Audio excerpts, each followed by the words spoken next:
Investing mastery.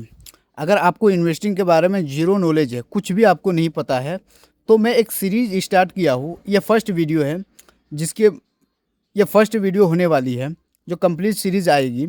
मतलब basic to advance, कि अगर एक बिगिनर जिसको इन्वेस्टिंग के बारे में कुछ भी पता नहीं है, कहाँ कौन से कंपनीज़ के अंदर में इन्वेस्ट करनी है, फाइनेंशियल एजुकेशंस क्या होती है वो भी, तो आपको कंप्लीट सारी चीज़ ए टू जेड इस सीरीज़ के अंदर में मैं सिखाऊंगा। मतलब मैं 5-7 सालों का अपना एक्सपीरियंस आपको बताऊंगा। जो भी चीज़ मैं लर्न किया हूँ, कौन सी कंपनीज़ में मैं कैसे मैं इन्वेस्ट करता हूँ, सारी चीज़ें मैं कवर करूँगा। बट हाँ, ये वीडियो आपको बोरिंग लग सकता है, लेकिन इस वीडियो को आप कंप्लीट वॉच कर लिए तो आप मास्टर हो जाएंगे 100%। मैं आपसे प्रोमिस करता हूँ। देखो, एक चीज़ आप समझो, किसी भी फील्ड के अंदर में सक्सेसफुल होने के लिए क्या करना पड़ेगा, उस फील्ड के फंडामेंटल्स को आपको अंडरस्टैंड करना होगा, उसके कोर को आपको समझना होगा। जब तक उसकी बेसिक, उसकी जड़ आपका मजबूत नहीं रहेगा, सो आप मतलब कुछ भी नहीं हो पाएगा। मतलब देखो, आज के दौर के अंदर में कंपटीशन बहुत ज़्यादा हाई है, और उसमें टॉप 1% में आपको आना है। तो टॉप 1% के अंदर में आप कैसे आ सकते हैं? आप तभी आ सकते हैं जब उस फील्ड के अंदर में आपका एक्सपर्ट हो, आप उस फील्ड के फंडामेंटल्स को आप समझते हो। तो यहाँ पर हम इन्वेस्टिंग रेशियो के बारे में डिस्कस करेंगे। इन्वेस्टिंग पहले स्टेप रहेगा, इन्वेस्टिंग रेशियो क्या होती है। वीडियो बोरिंग हो सकती है, लग सकती है, आपको अच्छा नहीं लगेगा, but it's very very highly crucial. तो सबसे पहले देखेंगे करंट रेशियो क्या होती है, प्राइस टू अर्निंग रेशियो देखेंगे, price to book ratio, debt to equity ratio, return on equity, return on capital employed, interest coverage ratio क्या होती है, market capitalisation, cash flow margin, net profit margin ratio, dividend yield. मतलब इतना मैं ratio में cover करूँगा, इतनी सारी चीज़ें इन्वेस्टिंग रेशियो के अंदर में, ये सारी चीज़ें मैं कवर करूँगा। मुझे पता है वीडियो कोई देखे या ना देखे, मेरा काम है सिखाना, टीच करना, गाइड करना। सो इस सीरीज़ को आप कंप्लीट वॉच कीजिएगा। तो सबसे पहले स्टेप हम समझते हैं कि करंट रेशियो क्या होता है। करंट रेशियो जनरली तौर पे, the current ratio is a ratio of A companies short term assets and liabilities. देखिए, सिंपल मैं बताता हूँ। किसी भी कंपनी का हम जब करंट रेशियो देखते हैं तो उससे हमें क्या पता चलती है? उससे हमें दो चीज़ पता कंफर्म होती है। उस कंपनी के पास एसेट ज़्यादा है या फिर लाइबिलिटीज़ ज़्यादा है। एसेट ज़्यादा होगी या फिर लाइबिलिटीज़ ज़्यादा होगी, ये दो चीज़ हमें पता चलती है। तो जनरली तौर पे करंट रेशियो किसी भी एक कंपनी का एक तरह का रेशियो होता है। करंट रेशियो किसी भी एक कंपनी के शॉर्ट टर्म एसेट और लाइबिलिटीज़ का एक रेशियो होता है, जो एग्जैक्टली हमें ये पता चलता है कि उस कंपनी के पास एसेट्स ज़्यादा है या फिर लाइबिलिटीज़ ज़्यादा है। देखो, किसी भी कंपनी को ग्रो करने के लिए उस कंपनी के पास एसेट्स ज़्यादा होना इंपॉर्टेंट है। अगर हम देखेंगे किसी भी कंपनी के पास लाइबिलिटीज़ ज़्यादा है, तो उस कंडीशंस के अंदर में, उस कंपनी के अंदर में हम इन्वेस्ट नहीं करेंगे। क्यों नहीं करेंगे? क्योंकि वो कंपनी आगे जाकर के वो डाउन ही जाएगी। मतलब कोई फ़ायदा आपको नहीं होने वाला है। तो हम ऐसे कंपनीज़ को सेलेक्ट करके आपको दिखाऊँगा, जिसके जिस कंपनी के पास एसेट्स ज़्यादा है। एसेट्स ज़्यादा होगी किससे? लायबिलिटीज़ से, राइट? अब यहाँ पे करंट रेशियो के अंदर में दो चीज़ आती है, एक करंट एसेट्स आ जाती है, और दूसरी चीज़ आ जाती है करंट लायबिलिटीज़। इन दोनों का मतलब समझ लेते हैं क्या होता है, और एग्जाम्पल भी देख लेंगे। क्यों? क्योंकि ये सारी चीज़ें अगर आप अंडरस्टैंड करेंगे, और आगे मैं चीज़ों में एक्सप्लेन करूँगा, तभी समझ में आएगी, जब इन सारी चीज़ों को आप स्टेप बाय स्टेप लर्न करेंगे। तो सबसे पहले समझते हैं, these are assets that can be converted into cash within 1 year. मतलब करंट एसेट्स ऐसी एसेट्स होते हैं जो 1 साल के अंदर में कैश में कन्वर्ट हो जाती है। 1 ईयर के अंदर में कैश में ये कन्वर्ट हो जाती है, राइट? जैसे इसका कुछ एग्जांपल देख लेते हैं। जैसे cash in hand, account receivable, inventory, goods और material that can be sold, right? इसका एग्जांपल है। अब करंट लायबिलिटीज़ का मतलब क्या होता है? These are obligations that need to be fulfilled within 1 year। मतलब करंट लायबिलिटीज का मतलब होता है ऐसी लायबिलिटीज जिसे कंपनी को 1 साल के अंदर में पे करनी होती है। मतलब बहुत सारी ऐसी कंपनी होती है जो लोन लेती है, डेट लेती है, जो पे नहीं की होती है, जिसे कंपनी को 1 साल के अंदर में उसे पे करनी होती है। जैसे कि इसका कुछ एग्जाम्पल, जैसे शॉर्ट टर्म लोन्स होती है, जैसे बिल टू पेड, जो 1 साल के अंदर में उस बिल को पे करना, और 1 साल के अंदर में लोन पे करनी है। तो एक चीज़ यहाँ पे इम्पोर्टेंट है समझना, कि अगर XYZ कोई भी कंपनी है, और अगर उसका देखते हैं हम लोग, एनालिसिस जब करते हैं, तो उसका निकल कर आता है कि करंट मतलब कि करंट लायबिलिटीज़ बहुत ज़्यादा है। करंट लायबिलिटीज़ बहुत ज़्यादा है। तो तो अगर कंपनी का जो एम है, कंपनी का जो परसेप्शन है, विज़न है, वो ये सोच के ले रही है शॉर्ट टर्म लोन, क्योंकि कंपनी जितनी भी पैसा कंपनी शॉर्ट टर्म डेट या लोन से ले रही है, वो सारे पैसा किस में लगा दे रहे, अपनी कंपनी में वो इन्वेस्ट कर दे रही। क्यों कर दे रही? इसलिए कर दे रही क्योंकि ताकि उस कंपनी की ग्रोथ हो फ्यूचर में, वो कंपनी को, अपनी छोटी सी कंपनी को बड़ा कंपनी में कन्वर्ट कर पाए। जितनी बड़ी कंपनी होगी, जितनी तरक्की करेगी, जितनी ग्रोथ होगी, उतनी मतलब उस कंपनी के शेयर्स प्राइस इंक्रीज होगी, और उतना ज़्यादा जो मतलब वहाँ पे इन्वेस्टर होंगे, शेयर होल्डर होंगे, उन लोगों को प्रॉफिट होगा। तो सारे, ऐसा नहीं कि किसी भी कंपनी का हम लोग देखेंगे कि करंट लायबिलिटीज़ ज़्यादा है तो मतलब वो करंट लायबिलिटीज से, करंट एसेट से ज़्यादा करंट लायबिलिटीज़ है, इसका मतलब वो कंपनी अच्छी नहीं है। भाई कंपनी का आगे की चीज़ें हमें देखनी पड़ेगी, राइट। सो उसके हिसाब से हमें जानना पड़ेगा। तो ये चीज़ है। तो करंट रेशियो के अंदर में दो चीज़ हम लोग अंडरस्टैंड कर लिए, एक करंट एसेट्स क्या होती है, करंट लायबिलिटीज़ क्या होती है, एंड इसका और इम्पोर्टेंट फैक्टर हम लोग देख। अब यहाँ पर और एक चीज़ समझ लेते हैं, जो कि मतलब इस चीज़ को समझना हाईली क्रूशियल है। क्यों क्रूशियल है? जब मैं सारे कंपनी के ऊपर एनालिसिस करूँगा, तो जब आप चीज़ों को समझे रहेंगे तो वो सारी चीज़ें मैं मेरी बातों को आप कनेक्ट कर पाएंगे। सो यहाँ पे देखिए करंट रेशियो में लिखा हो, अगर करंट रेशियो अगर एक से ज़्यादा है, जैसे 1 2 3 5 10 या फिर 20 30 35 40 50, कोई भी सा नंबर हो सकता है, अगर एक से ज़्यादा हमें दिखती है किसी भी कंपनी का करंट रेशियो, तो उसका सिंपल मतलब ये है कि उस कंपनी से ज़्यादा करंट लायबिलिटीज से ज़्यादा करंट एसेट ज़्यादा है। अगर ये एक से ज़्यादा होगा करंट रेशियो, तो इसका सिंपल मतलब ये होगा कि उस कंपनी करंट लायबिलिटीज से ज़्यादा करंट एसेट्स है। मतलब किसी भी कंपनी का जब हम एनालिसिस करेंगे ना करंट रेशियो, अगर करंट रेशियो एक से ज़्यादा होगा, 1 से ज़्यादा होगा, तो हम ये अंडरस्टैंड करेंगे उस कंपनी का करंट लायबिलिटीज से ज़्यादा क्या है, करंट एसेट से है, करंट एसेट से है। सिंपल है। और अगर इसका अपोजिट बिल्कुल, कि अगर करंट रेशियो हमें दिखती है किसी कंपनी का, अगर एक से कम है, जैसे 0.01 हो सकता है, 0.02, 0.09, 0.10, 25 हो सकती है, कोई सा भी नंबर हो सकता है, राइट। बशर्ते कि अगर वो एक से कम हो, अगर वो एक से कम होगा तो सिंपल मतलब है कि उस कंपनी का करंट एसेट से ज़्यादा करंट लायबिलिटीज़ है। क्या मैं बता रहा हूँ? अगर कंपनी एक से कम हो, 1 से कम है, तो उस कंपनी के पास करंट एसेट से ज़्यादा करंट लायबिलिटीज़ होगी, और अगर यहीं पर 1 से ज़्यादा होगी, एक से ज़्यादा होगी, तो उस कंडीशंस के अंदर में करंट करंट लायबिलिटीज़ से ज़्यादा करंट एसेट्स होगा। सिंपल है। अब इसका फॉर्मूला देख लेते हैं। और एक चीज़ यहाँ पे है कि अगर करंट रेशियो नियर टू 1 हमें दिखती है, बहुत ऐसी कंपनीज होती है जिसका जब हम एनालिसिस करते हैं तो उसका करंट रेशियो 1 निकल के आती है। अगर किसी भी कंपनी का करंट रेशियो अगर 1 निकल के आती है, तो उस कंडीशंस के अंदर में करंट एसेट्स और करंट लायबिलिटीज़ दोनों इक्वल है, दोनों बराबर है, और उस कंपनी को हम लोग इग्नोर नहीं कर सकते हैं। मतलब उस कंपनी का और भी रेशियो जब हम एनालिसिस करते हैं तो और रेशियो बहुत अच्छी आती है, और उस कंपनी का करंट जब रेशियो देखते हैं तो नियर टू 1 आती है, तो उस कंपनी में इन्वेस्ट कर सकते हैं, राइट। एंड इसका फॉर्मूला क्या है, करंट रेशियो निकालने का फॉर्मूला क्या है? फॉर्मूला बड़ा सिंपल है कि करंट एसेट्स को डिवाइड कर देंगे करंट लायबिलिटीज से, तो हमारा करंट रेशियो निकल के आ जाती है।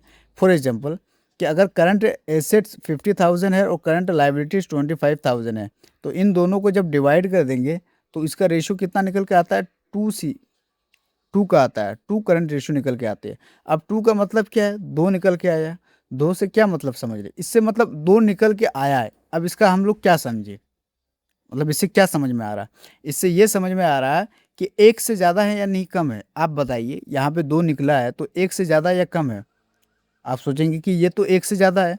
तो अभी जस्ट मैं बताया कि अगर करंट रेशियो में अगर करंट रेशियो एक से ज़्यादा हो, तो उस कंडीशंस के अंदर में उस कंपनी का करंट एसेट ज़्यादा है, किससे, करंट लायबिलिटीज से। अगर यहाँ पर 0.01 होता, तो उस कंडीशंस के अंदर में क्या कंसिडर करते कि करंट लायबिलिटीज करंट एसेट से ज़्यादा करंट लायबिलिटीज़ है, राइट। सिंपल है इसका ऑपोजिट। आई होप बातें अब मेरी समझ में आ रही होगी आपको। तो ये सारी चीज़ें यहाँ पर आप मैं बना दिया हूँ, जिससे कि आप इसको देख करके आप समझ पाएंगे अच्छे तरीके से।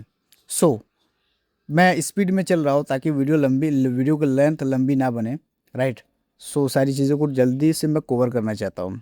अब समझते हैं पीई रेशियो का। पीई रेशियो का मतलब क्या होता है? पीई रेशियो का मतलब होता है प्राइस टू अर्निंग रेशियो।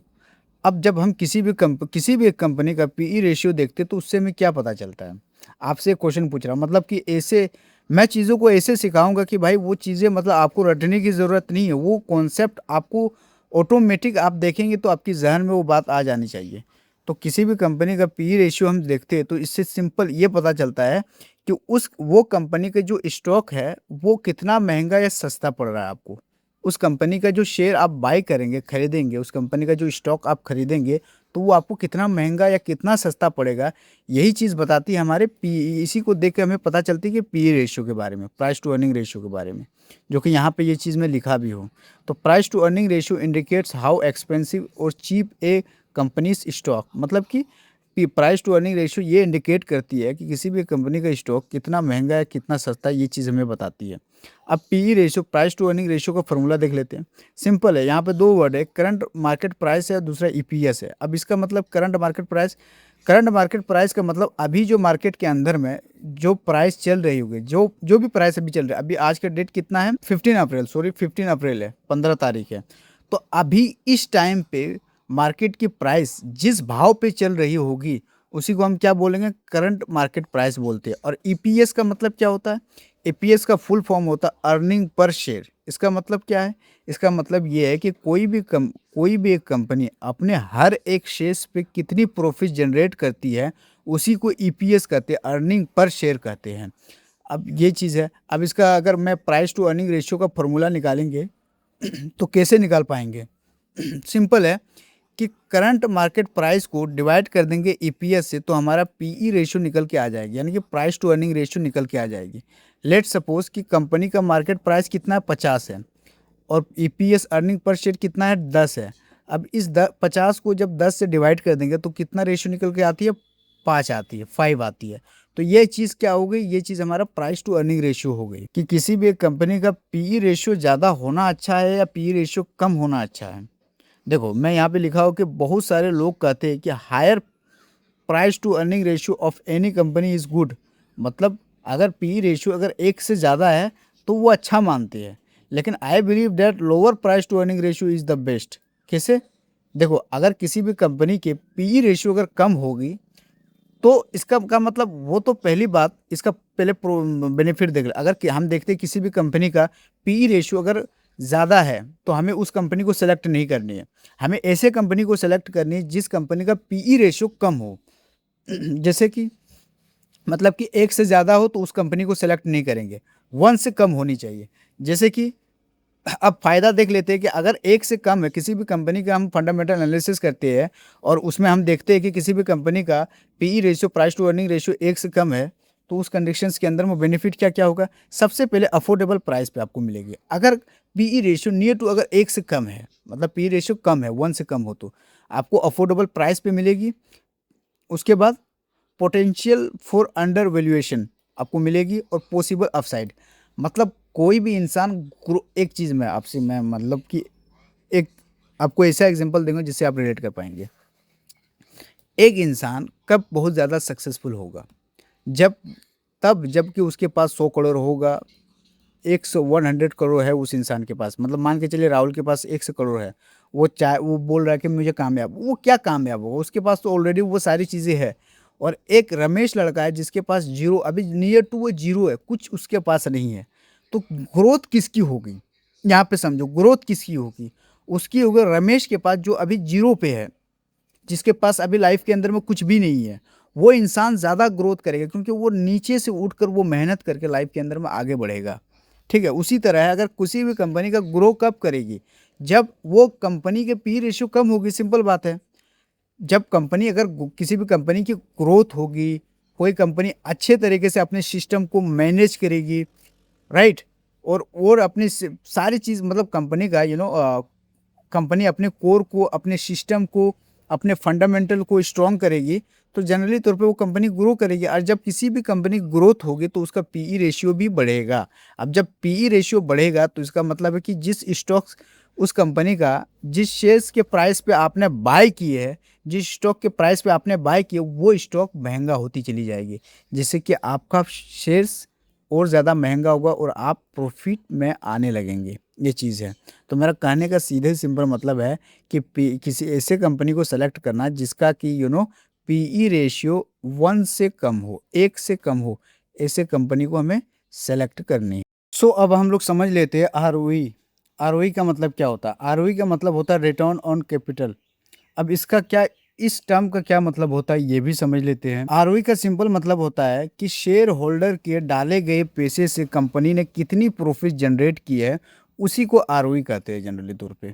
अब यहाँ पे एक वर्ड आता है शेयर होल्डर। अब इसको क्या, इस मतलब शेयर होल्डर का मतलब क्या होता है? किसी भी कंपनी, किसी भी एक कंपनी के अंदर में XYZ, किसी भी कंपनी के अंदर में कोई भी एक पर्सन जब उस कंपनी के शेयर्स को बाय करते हैं तो हम उस कंपनी का एक छोटा सा ओनर बन जाते हैं, मतलब कि एक छोटा सा मालिक बन जाते हैं। उसी को शेयर होल्डर्स कहते हैं। कहने का सिंपल मतलब है, तो अब इन्हीं शेयर होल्डर के डाले गए पैसों से कंपनी कितनी प्रॉफिट कमाती है, कितनी प्रॉफिट जनरेट करती है, उसी को आरओई, वही चीज़ आरओई बताती है। मतलब कि अगर हम देखते हैं किसी भी कंपनी का फंडामेंटल एनालिसिस करते हैं और उसमें हम देखते हैं कि आरओई देखते हैं, तो आरओई से हमें क्या समझ में आती है? आरओई से सिंपल बात है, ये समझ में आती है कि शेयर होल्डर के जो पैसे डाले गए हैं उन पैसों से कंपनी कितनी प्रॉफिट जनरेट कर रही है, कितनी प्रॉफिट कमा रही है, वही चीज़ बताती है। लेट सपोज कि आप समझिए जैसे कि राहुल है, एक राहुल है और राहुल के पास 1 लाख रुपीस है, 1 लाख रुपया है, मान के चलते 1 लाख है, राइट। और राहुल ने क्या किया, इस 1 लाख को किसी भी XYZ कंपनी के अंदर में इन्वेस्ट किया और उस कंपनी ने 1 साल के बाद, मतलब सिर्फ आपको एग्जांपल देने के लिए समझा रहा हूँ, 1 साल के बाद उस कंपनी ने 10,000 प्रॉफिट जनरेट किया। कितना किया? 10,000 प्रॉफिट जनरेट किया। तो ये 10,000 क्या हो जाएगा? आपका नेट प्रॉफिट हो जाएगी, नेट प्रॉफिट हो जाएगी। तो ये चीज़ क्या हो जाएगी? नेट प्रॉफिट हो जाएगी। ये चीज़ें मैं क्यों एक्सप्लेन किया? क्योंकि ये चीज़ अगर आप समझेंगे तो इसके बाद जो चीज़ें मैं एक्सप्लेन करूँगा वो चीज़ें आपको समझ में आएगी। तो सिंपल बात है, आप समझ गए आरओई का मतलब क्या होता है। आरओई का सिंपल मतलब होता है शेयर होल्डर के डाले गए पैसे से, जैसे आप लोग हम लोग हो गए, तो हमारे पैसे से कंपनी कितनी फ़ायदा कमा रही है, उसी वही चीज़ बताती है आरओई, यानी कि return on capital return on capital, right. इसके बाद और एक चीज़ को देख लेते हैं हम लोग। अब यहाँ पे समझ लेते हैं इसका फॉर्मूला। जैसे कि आरओई निकालेंगे, रिटर्न ऑन कैपिटल, तो इसका फॉर्मूला, आरओई का फॉर्मूला क्या है? आरओई का फॉर्मूला होता है नेट प्रॉफिट को डिवाइड कर देंगे शेयर होल्डर इक्विटी से। अब वही बात आ गई ना कि शेयर होल्डर इक्विटी अक्सर किसे कहते हैं, आपके माइंड के अंदर में चलता होगा। तो सिंपल बात है, इसका फॉर्मूला क्या है कि नेट प्रॉफिट को हम डिवाइड कर देंगे शेयर होल्डर इक्विटी से और 100 से इसको मल्टीप्लाई कर देंगे तो हमारा आरओई निकल के आ जाती है, रिटर्न ऑन इक्विटी, राइट। जैसे लेट सपोज कि यहाँ पर आप समझिए कि नेट इनकम है हमारा, कितना है नेट इनकम?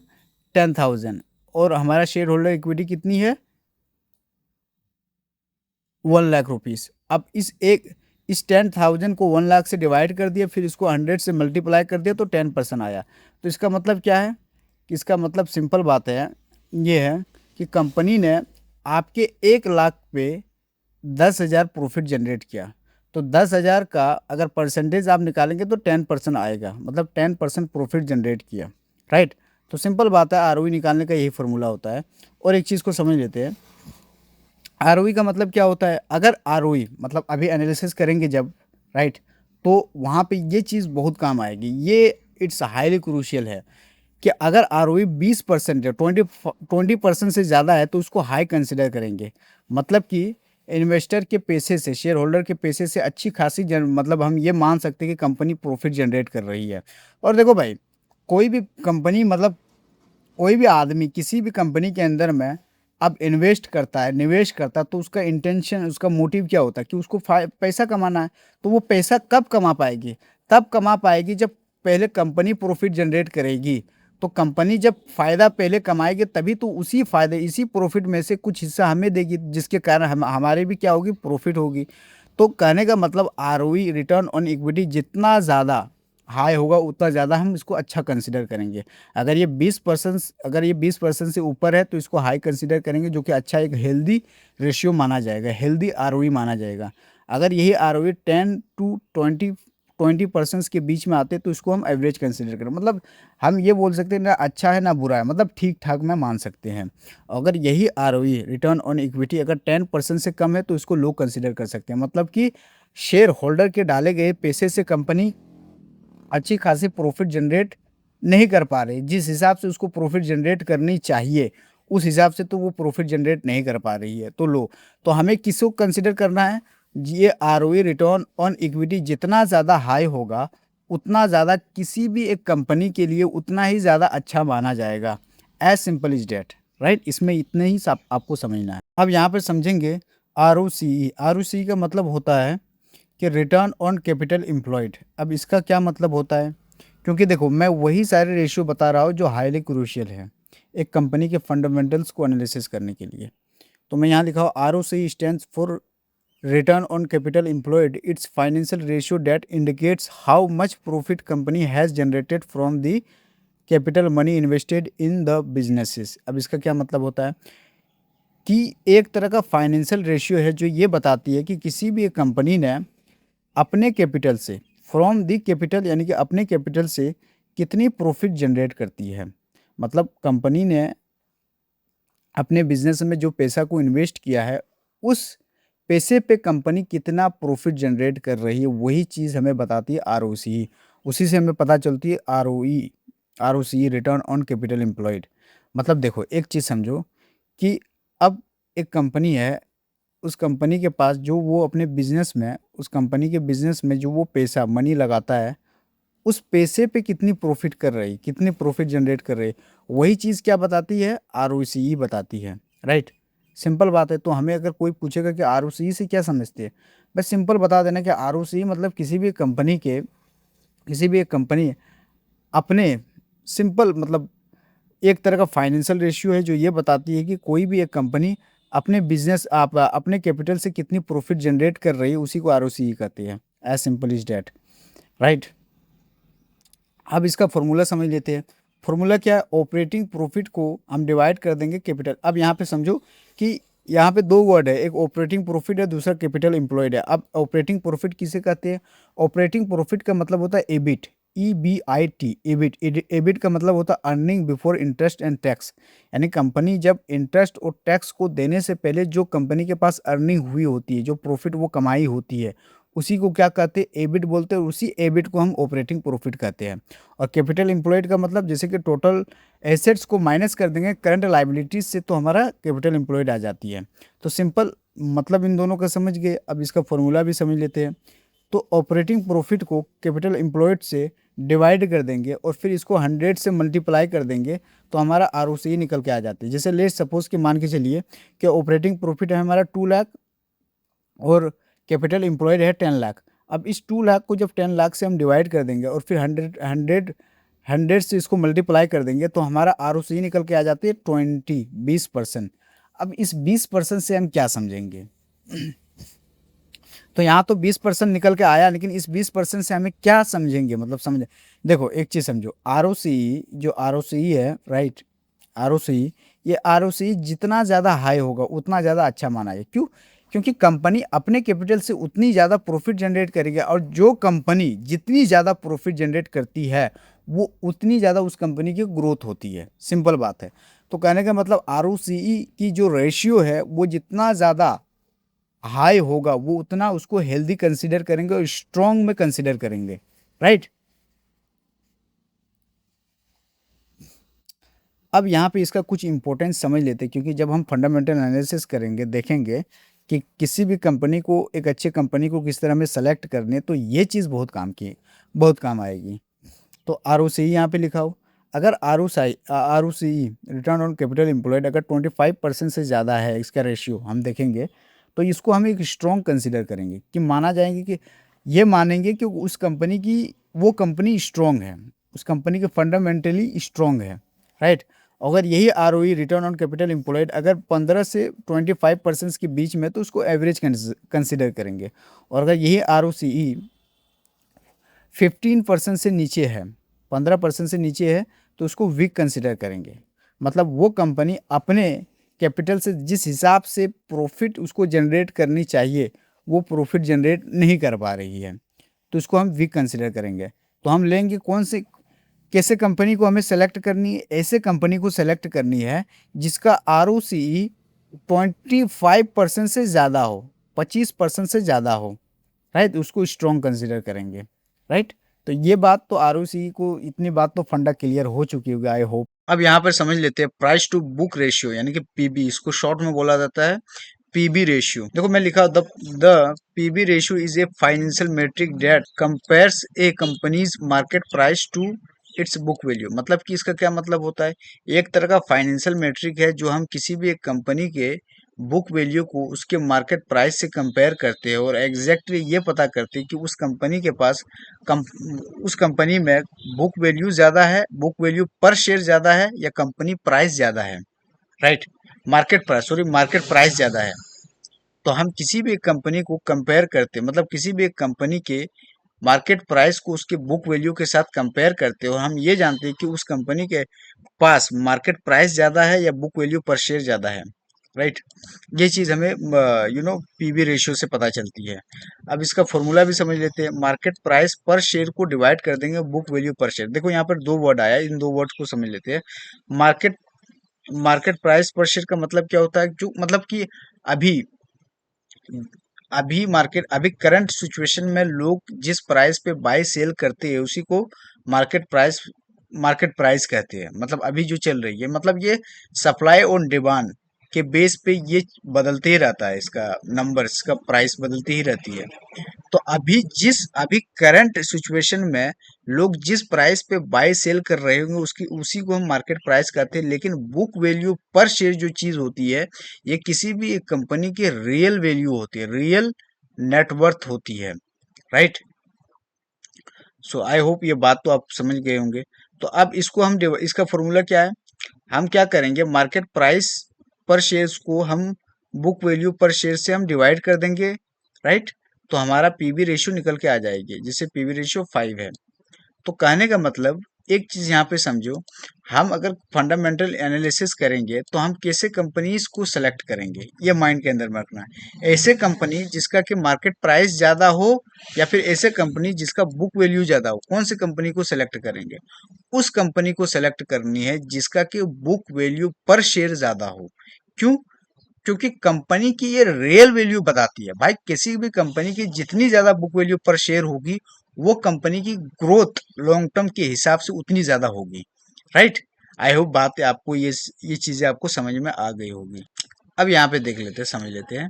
देखो, अगर PV ratio price to PV ratio, हाँ, प्राइस टू बुक वैल्यू अगर ये 1 से कम है, जैसे 0.01 है, 0.05, 0.09, 0.10 या फिर 0.20 है, तो उसको अंडर वैल्यूड हम बोलेंगे, यानी कि इसको स्ट्रॉन्ग कंसिडर करेंगे। क्यों? क्योंकि अगर किसी भी एक कंपनी का अगर पीबी रेशियो अगर 1 से कम होता है, तो समझेंगे कि उस कंपनी के पास बुक वैल्यू पर शेयर ज्यादा है एज कंपेयर किससे, मार्केट प्राइस से, राइट। और अगर ये पीवी रेशियो अगर नियर टू 1 है, यानी कि 1 के आसपास है, तो इसको हम बैलेंस मानेंगे, मतलब इक्वल मानेंगे। मतलब ये समझे कि उस कंपनी के पास मार्केट प्राइस और बुक वैल्यू पर शेयर ये दोनों इक्वल है, बराबर है। और अगर यही पीवी रेशियो अगर 1 से ज्यादा, जैसे 1.1, 1.2, 1.16, राइट, अगर 1 से ज्यादा, इसको ओवर वैल्यूड हम बोलेंगे। मतलब वो कंपनी वीक है भाई। वीक क्यों है, कमजोर क्यों? क्योंकि मार्केट प्राइस उस कंपनी के पास ज्यादा है और उस कंपनी की बुक वैल्यू पर शेयर, यानी कि कंपनी की रियल वैल्यू, असली असली वैल्यू कम है, राइट। हम ये नहीं जानेंगे कि जैसे कि मतलब कि कहने का मतलब, एक लड़का रमेश है, वो दिखने में बड़ा स्मार्ट है, बहुत हैंडसम दिखता है, उसकी ड्रेसिंग सेंस अच्छी है, उसके बातचीत करने की कला बहुत अच्छी है। लेकिन उस बंदे की ना रहने का कोई ठिकाना, ना घर, ना कुछ और कुछ चीजें नहीं है। मतलब उस इंसान की असली वैल्यू कुछ नहीं है, प्रॉपर्टी कुछ भी नहीं है। तो हम ऐसा नहीं बोल सकते कि ये इंसान बहुत ज्यादा हाई लेवल पे है, उसे हम कंसीडर नहीं कर सकते हैं। तो खाली मतलब कि मार्केट प्राइस ज्यादा होने से काम नहीं चलेगा, कंपनी की रियल वैल्यू होनी चाहिए, रियल असली वैल्यू होनी चाहिए। तो हम इसी कंपनी को सेलेक्ट करेंगे जिस कंपनी का पीबी रेशियो 1 से कम हो, राइट। आई होप ये बात आपको समझ में आ गई होगी। राइट, ये रेशियो आप अच्छे से देख लीजिए, क्योंकि जब मैं फंडामेंटल एनालिसिस करूंगा तो ये चीज़ काम आएगी। ये चीज़ अगर आप बारीकी से डीपली अंडरस्टैंड करेंगे। अब समझ लेते हैं डेट टू इक्विटी रेशियो कि डेट टू इक्विटी रेशियो का मतलब क्या होता है। बिल्कुल मैं भाई आसान भाषा में, तो debt to equity ratio is a financial metric that compares a company's debt to its equity. मतलब हम डेट टू इक्विटी रेशियो से ये पता करते हैं किसी भी एक कंपनी के पास डेट से पैसा आ रही है या इक्विटी से पैसा आ रही है। मतलब उस कंपनी के पास डेट से, उस कंपनी के पास जो पैसे है वो डेट से ज्यादा है या फिर इक्विटी से है। राइट, इससे क्या समझे, मतलब उस कंपनी का, वो कंपनी के पास जो पैसा आ रही है वो डेट से आ रही है या इक्विटी से आ रही है। देखो पहले इस चीज को समझो, किसी भी कंपनी का पैसा आने का दो तरीका होता है। कंपनी पहली चीज तो ये करेगी, कंपनी डेट ले लेगी यानी फिर लोन ले लेगी। तो जब कंपनी लोन लेगी तो कंपनी के पास क्या आएगी, पैसा आएगा, और कंपनी को उसके बदले में इंटरेस्ट देनी पड़ेगी। कहने का मतलब हम लोग जब लोन लेते तो इंटरेस्ट देनी पड़ती ना, उसी तरह सेम गोस कंपनी के साथ होती है। दूसरा तरीका ये होता है, कंपनी अपनी इक्विटी लोगों को दे दे। तो लोग क्या करेंगे, अपने पैसे देंगे, और कंपनी के पास क्या आएगा, पैसा आएगा, और कंपनी मतलब क्या देगी, डिविडेंड देंगे लोगों को। कहने का सिंपल मतलब है, कंपनी के पास पैसा आने का दो तरीका होता है। एक कंपनी कंपनी ऐसा करे कि अपने डेट को, कंपनी डेट ले ले और कंपनी को उसके बदले इंटरेस्ट देना पड़े, या कंपनी अपनी इक्विटी लोगों को दे दे और कंपनी के पास आएगा पैसा और कंपनी को उसके बदले में डिविडेंड लोगों को देना पड़ेगा। मतलब कि समझो बात मेरी, कहने का मतलब कंपनी जब अपनी इक्विटी को लोगों को देते हैं तो लोगों तो लोग क्या करते हैं, उस कंपनी के शेयर्स को क्या करेंगे, बाय करते हैं, खरीदते हैं। जब शेयर्स को वो बाय करेंगे, खरीदेंगे, तो कंपनी के पास क्या आएगी, कंपनी के पास मनी आएगी, पैसा आएगी। अब कंपनी इस पैसे से, यानी कि लोगों के पैसे से, जो जिन लोगों ने उस कंपनी के शेयर्स को बाय किए, खरीदे हैं, उस पैसे से कंपनी जो प्रॉफिट जनरेट करेगी, पी का मतलब होता है प्रॉफिट, फायदा, तो प्रॉफिट जनरेट करेगी, उसी प्रॉफिट में से कुछ हिस्सा वो डिविडेंड के रूप में अपने शेयर होल्डर को दे देंगे, जो नहीं कि उस कंपनी के जो निवेशक है उनको दे देंगे। तो वही चीज होती है। राइट, आई होप बात समझ में आ गई होगी। तो कंपनी के पास मोटा मोटी आने का, पैसा आने का दो ही तरीका होता है, एक डेट होता है, दूसरा इक्विटी होता है। राइट, तो हम कैसे कंपनी को सेलेक्ट करेंगे, हम ऐसी कंपनी को सेलेक्ट करेंगे जिस कंपनी का इक्विटी ज्यादा होगी डेट से, यानी कि उस कंपनी के पास जो पैसे आ रहे होगी वो इक्विटी से ज्यादा आ रही होगी एज कंपेयर टू डेट से। राइट, तो अब यहाँ पे और एक चीज को समझ लेते हैं। तो देखिए इसका फॉर्मूला क्या है निकालने का, तो हम सिंपल करेंगे, डेट टू इक्विटी रेशियो निकालने का फॉर्मूला है, टोटल डेट को डिवाइड कर देंगे टोटल इक्विटी से, तो इसका फॉर्मूला आ जाएगा। जैसे लेट सपोज कि टोटल इक्विटी है 50 करोड़ और टोटल डेट है 100 करोड़। जब 50 करोड़ को 100 करोड़ से डिवाइड करेंगे तो इसका रेशियो कितना आ जाएगी, 0.5 आ जाएगी। तो इसका डेट टू इक्विटी रेशियो 0.5 आ गई। तो एक चीज को समझो भाई, यहाँ पे अगर ये रेशियो जितना कम होगा उतना ज्यादा अच्छा माना जाएगा। क्यों माना जाएगा, क्योंकि उस कंपनी के पास डेट कम होगी और उस कंपनी के पास इक्विटी ज्यादा होगी। राइट, क्योंकि रिस्क उसको लेना नहीं पड़ेगा। राइट, तो कहने का मतलब ये रेशियो एक से कम होनी चाहिए। तो इस कंडीशन में अगर एक से कम होगी तो उस कंपनी के पास डेट ज्यादा होगी। राइट, और इक्विटी क्या होगी, उस कंपनी के पास कम होगी। तो हम ऐसे कंपनी को सेलेक्ट करेंगे जिसका रेशियो नियर टू 1 से कम हो, एक से कम हो। राइट, सो यहाँ पर और एक चीज को समझ लेते हैं। अब इस चार्ट को देखो, इस डायग्राम को देखो, it's very very highly crucial. अगर debt to equity ratio near to 1 है, अगर एक से मतलब ज्यादा है, राइट, तो हम समझेंगे उस कंपनी के पास जो पैसा आ रही है वो डेट से ज्यादा आ रही है, मतलब कंपनी ज्यादा लोन ले रही है, जैसे कि 0.02 हो गया, 0.03 हो गया। तो हम ऐसे कंपनी को सेलेक्ट नहीं करेंगे। राइट, अगर डेट टू इक्विटी किसी कंपनी का अगर नियर टू 1 है, एक है, तो उस कंपनी के पास डेट भी ज्यादा है और इक्विटी भी ज्यादा है, मतलब नियर टू 1, मतलब उस कंपनी दोनों बराबर, डेट भी बराबर है और इक्विटी भी बराबर है, दोनों से पैसा आ रहा है लेकिन बराबर बैलेंस में है।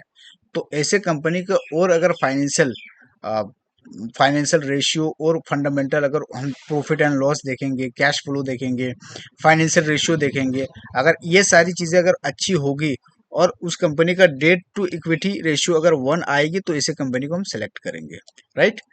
और अगर डेट टू इक्विटी रेशियो अगर 1 से 1 से कितना 1 से कम हो, राइट, तो उस कंपनी के पास पैसा आने का जो तरीका वो इक्विटी से ज़्यादा आ रही है, मतलब उस कंपनी के पास डेट कम है और इक्विटी ज़्यादा है, तो ऐसे कंपनी को हम सेलेक्ट करेंगे, राइट। तो एग्जैक्टली हम कैसे कंपनी को सेलेक्ट करेंगे, जिसका रेशियो 1 से कम हो। अगर 1 से कम होगी तो सिंपल बात है, हमें ये बातें समझ में आएगी उस कंपनी के पास डेट टू इक्विटी ज़्यादा है as compare to debt to मतलब इक्विटी ज़्यादा है और डेट कम है, राइट। तो हमें ऐसे कंपनी को सेलेक्ट करनी है जिसका इक्विटी ज़्यादा हो और डेट कम हो। आई होप बातें समझ में आ गई होगी आप। अब यहाँ पे समझ लेते हैं आईसीआर रेशियो यानी कि इंटरेस्ट कवरेज रेशियो, राइट, कि इसका क्या मतलब होता है, क्योंकि ये भी रेशियो समझना हाईली क्रूशियल है। देखिए इंटरेस्ट कवरेज रेशियो मैं लिखा हुआ यहाँ, the interest coverage ratio is a ratio indicates how easily a company can pay the interest on its loan. It's means how much earnings the company has to pay interest. इसका क्या मतलब हुआ, देखिए कोई भी कंपनी अपने date के interest को यानी कि अपने लोन के इंटरेस्ट को कितनी आसानी से पे कर सकती है, वो हम कैसे पता करें कि कौन सी कंपनी सक्षम है अपने इंटरेस्ट को पे करने के लिए। मतलब कहने का मतलब एक वाई जेड कंपनी है, उस कंपनी ने लोन ही डेट ही इतनी ले ली है कि उस डेट को वो पे नहीं कर पा रही है, डेट को पे नहीं कर पा रही, तो उस कंपनी का क्या ग्रोथ होगी, आप बताइए कि क्या ग्रोथ होगी उस कंपनी की। देन आंसर इज नॉट, उस कंपनी की ग्रोथ ही नहीं होगी। ग्रोथ कैसे होगी कि कोई भी कंपनी लोन लेती है तो उस लोन के पैसे देने पड़ती है, उसके साथ उस कंपनी को उसका इंटरेस्ट भी देना पड़ता है। तो उस इंटरेस्ट को पे करने के लिए कंपनी कितनी सक्षम है, कितनी एबिलिटी है, वही चीज हमें बताती है ICR ratio, interest coverage ratio, जो कि यहाँ पर मैं लिखा हूँ कि ये बताती है कि कोई भी एक कंपनी अपने लोन के पैसे पर इंटरेस्ट को कितनी आसानी से पे कर सकती है, ये बताती है हमारे इंटरेस्ट कवरेज रेशियो, राइट। अब इसका फॉर्मूला भी देख लेते हैं। अगर इंटरेस्ट कवरेज रेशियो अगर आप निकालेंगे, आईसीआर निकालेंगे, तो ICR is equal to EBIT को डिवाइड कर देंगे इंटरेस्ट एक्सपेंस से। लेट सपोज कि एबिट है हमारा, एबिट मतलब earning before interest and tax, यानी कि इंटरेस्ट और टैक्स देने से पहले कंपनी के पास जो प्रॉफिट अर्निंग होती है उसी को हम एबिट कहते हैं। अब देखो ये 100 करोड़ है और इंटरेस्ट एक्सपेंस कितना है, 20 करोड़ है। अब जब इस 100 करोड़ को 20 करोड़ से जब डिवाइड करेंगे तो हमारा आईसीआर रेशियो कितनी निकल के आ जाती है, 5 निकल के आ जाती है। अब 5 का क्या मतलब है, देखो एक चीज समझो कि इंटरेस्ट कवरेज रेशियो, ये रेशियो जितनी ज्यादा हाई होगी उतना ज्यादा अच्छा माना जाएगा। क्यों माना जाएगा, क्योंकि वो कंपनी जो डेट ली है, लोन ली है, उस लोन पे उस कंपनी को जो इंटरेस्ट पे करनी होती है वो उतनी ज्यादा आसानी से पे कर सकती है। ये तब कर सकती है जब उस कंपनी का इंटरेस्ट कवरेज रेशियो हाई हो, आईसीआर रेशियो ज्यादा हो तो, राइट। सो मैं यहाँ पे लिखा हूँ कि if A company has high ICR it means company easily cover it's interest payments if the ratio is low. अगर किसी भी एक कंपनी का आईसीआर रेशियो मतलब कि ये बताती कि कोई भी कंपनी अपने इंटरेस्ट को कितनी आसानी से पे कर सकती है। If the ratio is low, अगर ये रेशियो अगर कम हो, लो हो, तो कंपनी में struggle to meet its interest obligations, तो कंपनी को बहुत प्रॉब्लम होगी, ऑब्लिगेशंस होगी कि उस इंटरेस्ट को पे कर सकती है, जिसकी वजह से उस कंपनी की ग्रोथ नहीं होगी। Generally an ICR ratio above 3 is considered healthy. इसका क्या मतलब, अगर ये रेशियो अगर 3 से ज़्यादा हो तो अच्छा मानेंगे, हेल्दी रेशियो कंसिडर करेंगे। तो कहने का मतलब अगर ये रेशियो 1 से ज़्यादा हो या फिर 1 से जितना ज़्यादा हो उतना ज़्यादा अच्छा माना जाएंगे आईसीआर रेशियो, राइट। जब हम लोग फंडामेंटल एनालिसिस करेंगे तो उसमें हम लोग देखेंगे एक एक करके, राइट। आई होप ये भी पॉइंट आपको समझ में, ये भी रेशियो आपको पूरी तरह से समझ में आ गई होगी। अब यहाँ पर समझेंगे मार्केट कैपिटलाइजेशंस कि किसी भी एक कंपनी के जब मार्केट कैपिटलाइजेशंस हम एनालिसिस करते हैं तो इसका मतलब क्या है। जब हम किसी भी एक कंपनी के फंडामेंटल्स को एनालिसिस करते हैं तो वहां पर हम लोग देखते हैं मार्केट कैपिटलाइजेशन, तो इसका मतलब क्या होता है ये भी चीज अंडरस्टैंड कर लेते हैं, हाईली क्रूशियल है। तो मैं यहाँ पे लिखा the total value of A company, किसी भी एक कंपनी की टोटल वैल्यू होता है। मतलब मार्केट कैपिटलाइजेशंस का क्या मतलब होता है, किसी भी एक कंपनी की टोटल वैल्यू यानी उसकी रियल वैल्यू क्या है, indicating it's large cap, mid cap और स्मॉल कैप। देखो मार्केट कैपिटलाइजेशन के अंदर में या तो कंपनी लार्ज कैप हो सकती है, मिड कैप हो सकती है या स्मॉल कैप हो सकती है। देखिए इस चीज़ को ध्यान से सुनिए और इस चीज़ को माइंड के अंदर में रखिए। अगर कोई भी कंपनी 20,000 करोड़ से ज़्यादा है तो उसको लार्ज कैप कंपनी के अंदर में इन्वॉल्व करते हैं और वो एक स्ट्रॉन्ग, उसके फंडामेंटल स्ट्रॉन्ग होते हैं और वो कंपनी हाईली ग्रोथ के पोजीशन में होते हैं, राइट। और अगर कोई भी एक कंपनी 5,000 से 20,000 के बीच में है, राइट, 5K से 20K के बीच में है यानी कि, राइट, तो उसको मिड कैप में इन्वॉल्व करते हैं। मतलब वो कंपनी एवरेज कंसिडर कर सकते हैं, ना बहुत ज़्यादा ना बहुत कम, राइट। और अगर कोई भी एक कंपनी स्मॉल कैप को आती है तो स्मॉल कैप का मतलब क्या होता है, अगर कोई भी एक कंपनी 5,000 करोड़ से कम है तो उसको एक वीक कंसिडर करेंगे, स्मॉल कंसिडर करेंगे। देखिए एक चीज़ समझिए कि कंपनी जितनी भी बड़ी होगी उस कंपनी का डेफिनेटली ग्रोथ और हाईली ज़्यादा बहुत ज़्यादा होगी, लेकिन उस कंपनी के अंदर में प्रॉफिट भी होगी, प्रॉफिट होने की जो प्रोबेबिलिटी है उतनी ही ज़्यादा होगी, लेकिन इसमें रिस्क भी होगी। मतलब इसमें दोनों चीज़ आ जाती है, बहुत दोनों चीज़ आ जाती है। और अगर कोई भी कंपनी, मैंने क्या बताया, अगर 5,000 करोड़ से नीचे है तो उस कंपनी को हम स्मॉल कैप के अंदर में कंसिडर करते हैं, राइट। तो इसमें रिस्क, इस कंपनी के अंदर में रिस्क कम होता है लेकिन रिवॉर्ड ज़्यादा होता है, बशर्ते वो कंपनी प्रॉफिटेबल और उसकी fundamentally ratio, cash flow, profit and loss statement और ज़्यादा चीज़ें स्ट्रॉन्ग हो तो, राइट। तो आई होप बातें समझ में आ गई। तो कहने का सिंपल मतलब है कि मार्केट कैपिटलाइजेशन किसे कहते हैं। लेट सपोज कि मुझे किसी भी XYZ कंपनी को मुझे बाई करनी है, मुझे खरीदनी है, तो उस कंपनी को खरीदने के लिए मुझे कितना पैसा को पे करनी होगी, कितना पैसा देनी होगी, वही चीज़ होती है द टोटल वैल्यू ऑफ एक कंपनी, किसी भी कंपनी की टोटल वैल्यू।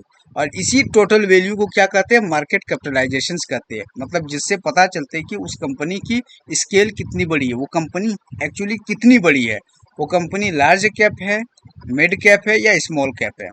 तो आई होप ये पॉइंट भी, ये भी रेशियो आपको समझ में आ गई होगी। अब यहाँ पे और एक रेशियो को समझ लेते हैं।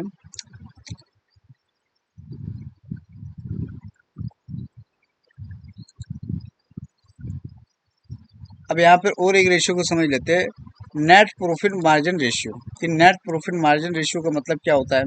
मैं लिखा हूँ net profit margin ratio is the percentage of revenue that a company retains as profit after accounting for all expenses.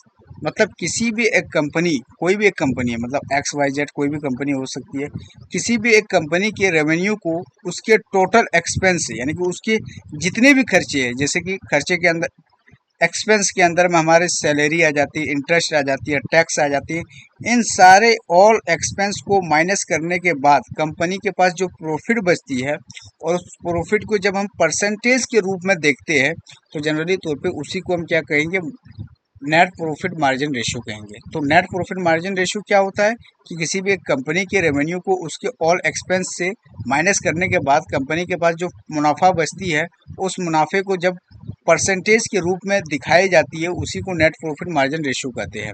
यहाँ पे और एक चीज़ समझ लो कि अगर ये रेशियो अगर 15% से ज़्यादा है तो इसको अच्छा कंसिडर करेंगे कि the company is the efficient and generating good profits.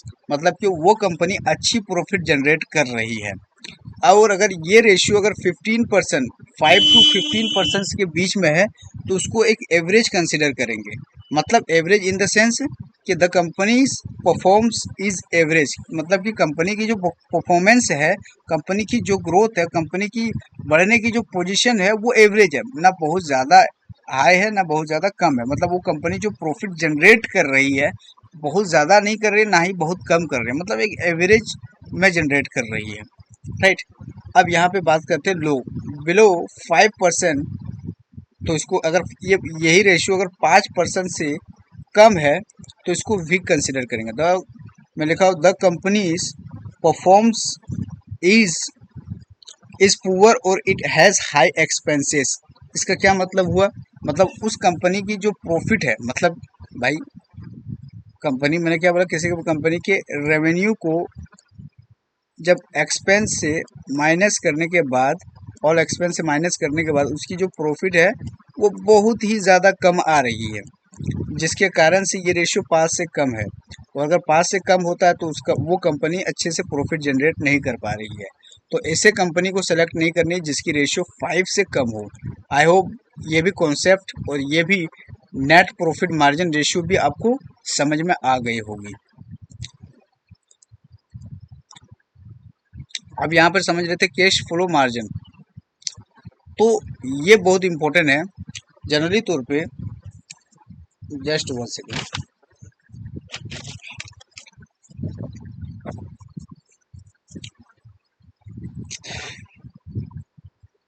अब कैश फ्लो मार्जिन जब हम किसी भी कंपनी के फंडामेंटल एनालिसिस करेंगे तो कैश फ्लो मार्जिन रेशियो आएगी। तो जब ये चीज़ आएगी तो इससे हम क्या समझेंगे, मतलब कैश फ्लो मार्जिन रेशियो से हमें क्या समझ में आएगी। तो मैं यहाँ लिखा हूँ cash flow margin ratio means how much money a company earns from sales and how much of that money is converted into cash which we show as a percentage और रेशियो। मतलब अब इसका क्या मतलब है, देखिए कोई भी एक कंपनी जो पैसा अर्न करते हैं उसमें से कितना कैश एक्चुअल में कंपनी के हाथ में आया है वही चीज़ बताती है। मतलब कोई भी एक कंपनी जो प्रॉफिट जनरेट कर रही है उसमें से कंपनी के पास कितना कैश आया, मतलब समझो इस तरह समझो कि कोई भी कंपनी कितना ज़्यादा कैश जनरेट कर रही है, वही चीज़ होते है cash flow margin ratio, right. अगर मतलब मान के चलिए कोई कंपनी प्रॉफिट जनरेट कर रही है, प्रॉफिट ही नहीं कमाएगी तो क्या वो कैश जनरेट कर पाएगी, नहीं कर पाएगी। जब किसी भी कंपनी के पास प्रॉफिट वो जनरेट करेगा तभी तो वो कैश जनरेट करेगी। तो कैश का सीधा लिंक किससे है, प्रॉफिट से है। अगर कोई कंपनी अगर प्रॉफिट करेगी तो वो डेफिनेटली वो कैश भी जनरेट ही करेगी। तो वही चीज़ बताती है कि कोई कंपनी कितनी कैश जनरेट कर पा रही है, वही चीज़ हमें कैश फ्लो मार्जिन रेशियो से पता चलती है।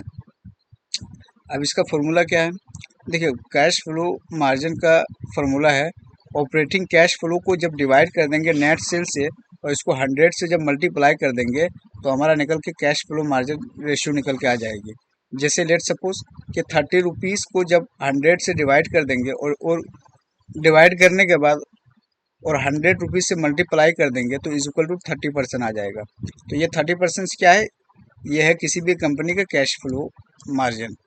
जब 30 को 100 से डिवाइड कर देंगे फिर इसको मल्टीप्लाई कर देंगे 100 से तो ये 30% आ जाएगा।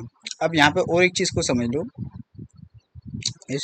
इट्स हाईली क्रूशियल, क्योंकि ये चीज़ समझना बहुत ज़्यादा इंपॉर्टेंट है, क्रूशियल है। वो चीज़ क्या है, अगर ये रेशियो हमें दिखती है कि 20% से ज़्यादा है तो हम मानेंगे वो कंपनी स्ट्रांगली परफॉर्म कर रही है, वो कंपनी अच्छे तरीके से कैश फ्लो जनरेट कर पा रही है।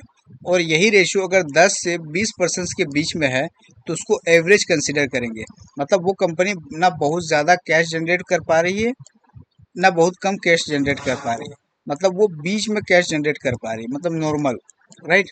और अगर यही रेशियो अगर 10% से कम है तो उसको हम वीक कंसिडर करेंगे।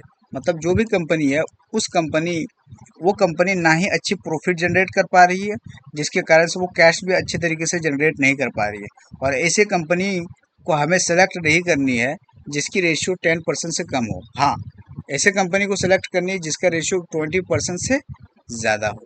आई होप ये भी कॉन्सेप्ट आपको समझ में आ गई होगी। अब यहाँ पे और एक इम्पोर्टेंट चीज़ को समझ लेते हैं, डिविडेंड यील्ड। अब डिविडेंड यील्ड का मतलब क्या होता है, dividend yield tells you how much money get in dividends if you buy a company's stocks relative to its current stock price. अब इसका क्या मतलब हुआ? मतलब जब हम किसी भी कंपनी के स्टॉक्स को बाय करते हैं, खरीदते हैं, तो जनरली तौर पे हम उस कंपनी का छोटा सा एक मालिक बन जाते हैं। तो कंपनी अब कंपनी जो प्रॉफिट जनरेट करती है हमारे पैसे से, मतलब जो हम कहने का मतलब हम जिन कंपनी के शेयर्स को बाय करते हैं, खरीदते हैं, तो उन शेयर्स पे मतलब कंपनी के पास क्या जा रहा है? कंपनी के पास पैसा जा रहा है और हमारे पास क्या आ रहा है? शेयर्स आ रही है। अब हमारे पैसे से, हम जैसे लोगों के पैसे से कंपनी जितनी ज़्यादा प्रॉफिट जनरेट करेगी, उन्हीं प्रॉफिट में से कुछ हिस्सा हमें वो दे देगी, जिसे हम बोलते हैं डिविडेंड के रूप में कंपनी हमें प्रॉफिट देती है। तो डिविडेंड का जो एक्चुअल मतलब होता है वही होता है, राइट? डिविडेंड के रूप में हमें पैसा दे देती है उस स्टॉक के प्राइस पे। तो इसका कहने का सिंपल मतलब ये है,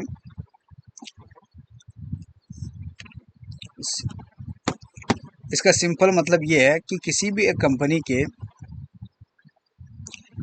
कंपनी के स्टॉक्स को जब हम बाय करते खरीदते हैं, तो वो कंपनी हमें डिविडेंड के रूप में कितनी प्रॉफिट देती है उस स्टॉक्स के प्राइस के बेस पे, राइट? आई होप ये भी बात आपको समझ में आ गई होगी।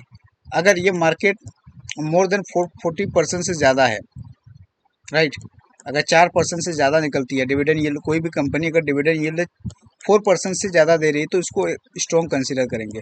मतलब कंपनी हमारे पैसे को अच्छे तरीके से अपने कंपनीज के अंदर में यूटिलाइज कर रही है और प्रॉफिट जनरेट कर रही है, जिसके कारण से ये रेशियो इंक्रीज हो रही है और हमें प्रॉफिट अच्छी देगी। अगर भाई कोई भी, मतलब कहने का मतलब कोई भी इन्वेस्टर किसी भी एक कंपनी के अंदर में क्यों इन्वेस्ट करेगा, तभी वो क्या चाहेगा, उसकी वांट क्या होगी? उसकी चाहत ये होगी कि वो कंपनी हमें अच्छी प्रॉफिट दे। अब प्रॉफिट कैसे देगी? जब वो खुद ही पैसा कमाएगी ना, तभी तो हमें प्रॉफिट देगी, राइट? तो प्रॉफिट ही नहीं होगा तो पैसा नहीं दे पाएगा, और जब कोई कंपनी डिविडेंड ही नहीं देगी तो उसमें तो इन्वेस्ट करके कोई फ़ायदा ही नहीं है। वो कंपनी चाहे कितनी भी बड़ी हो जाए, उस कंपनी से हमें क्या मतलब? कंपनी की ग्रोथ हो और वो कंपनी ईमानदारी के साथ हमें हमारी जो प्रॉफिट हो रही है उसके हिसाब से हमें मुनाफा दे, एज सिंपल इज डैट। तो अगर ये रेशियो अगर 40% से ज़्यादा है तो इसको स्ट्रॉन्ग कंसिडर करेंगे। अगर 2 से 4% के बीच में है तो उसको एवरेज कंसिडर करेंगे, और अगर लेस देन या 2% से कम है तो उसको वीक कंसिडर करेंगे। तो ऐसे कंपनी को हमें सेलेक्ट नहीं करनी है जो 2% से जिसकी रेशियो कम हो, ऐसे कंपनी को सेलेक्ट करनी है जिसका रेशियो 40% हो। इसको कंसिडर कर भी सकते हो और नहीं भी कर सकते, वो डिपेंड करता है और बाकी फैक्टर्स के ऊपर। आई होप ये भी कॉन्सेप्ट आपको समझ में आ गए। सो एग्जैक्टली अब जितनी भी सारी चीज़ों को हम लोग लर्न किए हैं, वो सारी चीज़ों को प्रैक्टिकली वे से हम लोग देखेंगे और कॉन्सेप्ट को समझेंगे। देखिए, अगर मुझे किसी भी कंपनी के अंदर में मुझे इन्वेस्ट करनी है, तो मुझे किसी कंपनी के अंदर में अगर उसका फाइनेंशियल रेशियो अगर मैं देखूंगा, तो कैसे देखूंगा? क्या प्रोसेस रहेगा, क्या स्टेप्स रहेगा, किस तरह एनालिसिस की जाती है, मतलब किसी भी कंपनी के फंडामेंटल्स को किस तरह एनालिसिस कर सकते हैं, सारी चीज़ें स्टेप बाय स्टेप, जितनी भी सारी चीज़ें अभी जस्ट हम लोग लर्न की है, वो सारी चीज़ें बताऊंगा। और आप अगर किसी भी कंपनी के अंदर में निवेश करने चाहिए तो आपका स्टेप्स यही रहेगा जिस तरह मैं बताऊंगा। तो सबसे पहले यहाँ पर देखिए, हम लोग सबसे पहली बात तो किसके ऊपर बात किए थे? करंट रेशियो के बारे में। कि अगर करंट रेशियो नियर टू कितनी होनी चाहिए? 1 होनी चाहिए या 1 से ज्यादा होनी चाहिए? देखिए, अगर करंट रेशियो 1 से ज्यादा होगी तो इससे हमें क्या समझ में आएगी? इससे हम क्या समझेंगे? इससे ये समझेंगे कि उस कंपनी के अंदर में करंट लायबिलिटीज से ज्यादा करंट एसेट है। सिंपल बात है। और अगर यही रेशियो अगर 1 से कम हो, राइट, जैसे 0.1, 0.2, इस तरह के रेशियो हो, तो हम ये अंडरस्टैंड करेंगे कि उस कंपनी के अंदर में करंट एसेट से ज्यादा करंट लायबिलिटीज है।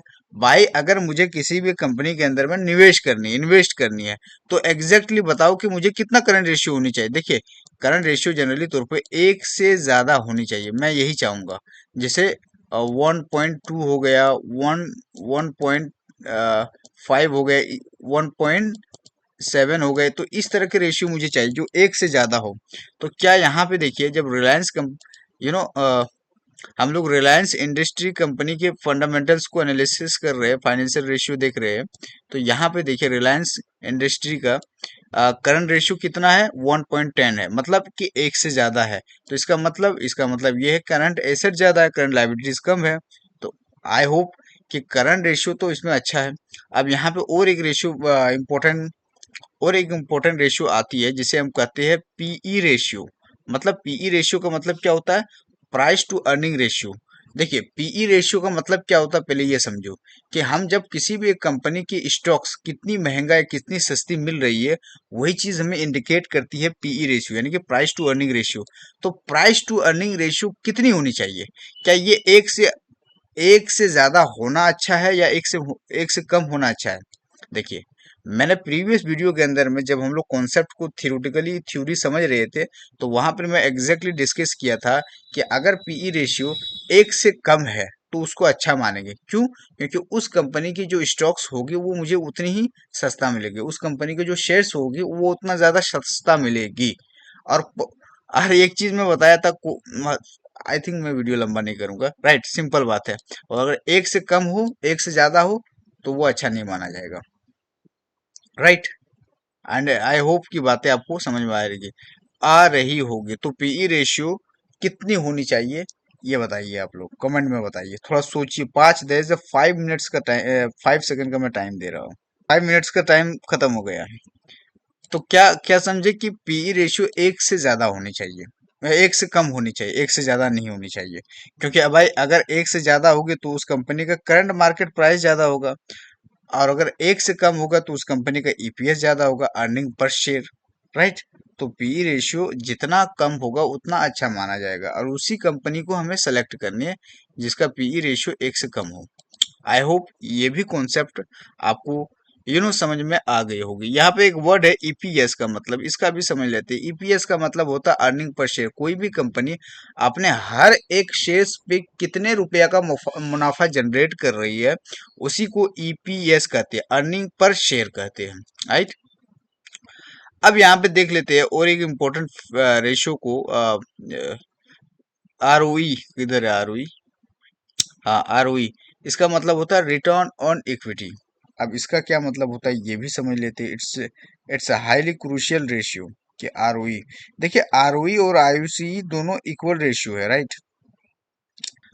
सो आरओई का मतलब क्या होता है ये भी समझ लेते हैं। देखिए आरओई का मतलब होता है कि शेयर होल्डर के डाले गए पैसे से कंपनी ने कितनी प्रॉफिट जनरेट कर रही है, उसी को वही चीज बताती है आरओई, रिटर्न ऑन इक्विटी।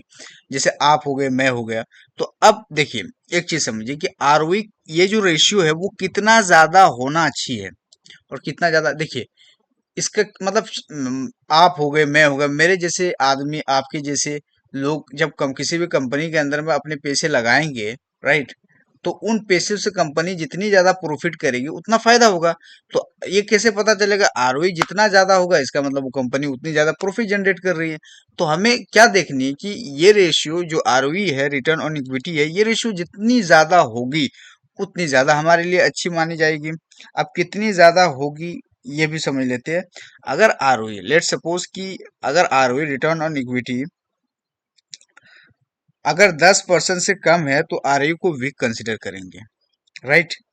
अगर यही आरओई, और अगर 15 से 20% के ऊपर हो तो इसको स्ट्रॉन्ग कंसिडर करेंगे। अगर यही आरओई, अगर मैं क्या बताया कि 10% से कम है तो उसको वीक कंसिडर करेंगे, राइट? और 20 से ज्यादा 15 से 20% के बीच में हो तो उसको एवरेज कंसिडर करेंगे, और अगर 10% के नीचे में है तो उसको वीक कंसिडर करेंगे। तो यहाँ पर देखिए आरओई 10% से ज्यादा है या कम है, बताइए आप। यहाँ पर 10% से कम है तो यहाँ पे इसको वीक कंसिडर करेंगे। मतलब उतनी अच्छे तरीके से कंपनी प्रॉफिट जनरेट नहीं करनी चाहिए। लेस देन इसको 50% से ज्यादा होनी ही चाहिए, राइट? तो आई होप आरओई ये कॉन्सेप्ट भी समझ में आ गया। अब आरओसी देख लेते हैं। It's highly crucial ratio. कहाँ पे है आरओसी? हाँ ये बोला। आरओसी का मतलब होता है रिटर्न ऑन कैपिटल एम्प्लॉयड। मतलब कोई भी कंपनी अपने बिजनेस से कितनी प्रॉफिट जनरेट कर रही है, that is the code of ROCE, मतलब return on capital employed, right? अब देखो ये भी रेशियो जितनी ज्यादा होगी उतना ज्यादा अच्छा माना जाएगा। अगर ये रेशियो 20 से 25% से ज्यादा होगी तो वो अच्छा मानेंगे। और अगर ये रेशियो 15 से 25% के बीच में आएगी, मैं क्या बताया, अगर ये रेशियो 20% से 25% के ऊपर है तो इसको स्ट्रॉन्ग कंसीडर करेंगे, और अगर यही रेशियो 15 से 25% के बीच में है तो उसको एवरेज कंसीडर करेंगे, और यही रेशियो अगर 15% से कम है तो उसको वीक कंसीडर करेंगे। तो क्या आरओसी, क्या ये कंपनी अपने बिजनेस से अच्छी खासी प्रॉफिट जनरेट कर पा रही है या नहीं कर पा रही है, ये रेशियो बताएगी। जैसे 9.69 है, तो क्या ये कंपनी अपने बिजनेस से अच्छी खासी प्रॉफिट जनरेट कर रही है? The answer is not. Why? क्योंकि ये रेशियो 15% से कम, मैक्स टू मैक्स 15% से ज्यादा होनी चाहिए। I hope, right. तो यहाँ तो मैं रिलायंस इंडस्ट्री का चार्ट्स को मैं एनालिसिस कर रहा हूँ, इसमें देख रहा हूँ कि यहाँ पे करंट रेशियो तो अच्छा था 1.10। अब पीई रेशियो दिख रहा हो तो महंगा में मिल रहा है। अब यहाँ पे हम लोग आरओई को हम लोग देखें तो ये भी कम है, 10% से कम है। और अगर जब आरओसी को हम लोग देख रहे, ये भी 10 से 15% से कम है, राइट। अब मतलब दो तीन रेशियो हम लोग देख चुके हैं जो कि अच्छा परफॉर्म नहीं है, अच्छा नहीं है, राइट। तो ऐसे कंपनी हमें सेलेक्ट नहीं करनी है, क्योंकि भाई हम लोग लॉन्ग टर्म इन्वेस्टर है, मतलब अपने कैपिटल को लगाएंगे तो अच्छी खासी ये करनी है। सिर्फ इस रेशियो, देखो एक चीज समझो मेरे भाई, कि इन रेशियोज के माध्यम के थ्रू आप ये पूरा किसी भी एक कंपनी के फंडामेंटल्स को एनालिसिस नहीं कर सकते कि ये कंपनी लॉन्ग टर्म के अंदर में सस्टेन नहीं करेगी, इसकी ग्रोथ नहीं हुई, ऐसा कुछ भी नहीं है।